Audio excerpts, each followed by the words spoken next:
கர்த்தரை நம்புகிற பிள்ளைகள் ஒருபோதும் ஒரு காரியத்திலும் வெட்கப்பட்டு போவதே கிடையாது. அல்லேலூயா. கர்த்தரை தேடுகிற பிள்ளைகளுக்கு ஒரு நன்மையும் குறைவுபடாது. அல்லேலூயா.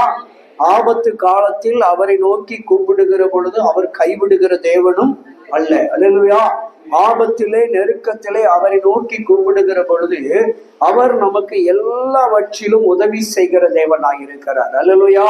கர்த்தர் நல்லவர். நமக்கு ஒரு பிரச்சனை என்று வருகிற பொழுது முதலாவது யாரை நோக்கி பார்க்க விரும்பணும்னா கர்த்தரை நோக்கி பார்க்க விரும்ப வேண்டும். அல்லேலூயா. கர்த்தரை நோக்கி நம்ம பார்க்க விரும்பிட்டோம் அப்படின்னா கர்த்தர் பெரிய காரியங்களை செய்கிறவர். அல்லேலூயா. உலகம் எத்தனை காரியங்கள் சொன்னாலும், மருத்துவர்கள் எத்தனை காரியங்களை சொன்னாலும், எல்லாவற்றுக்கும் மேலான பெரிய காரியங்களை கர்த்தர் செய்ய வல்லவராய் இருக்கிறார். அல்லேலூயா.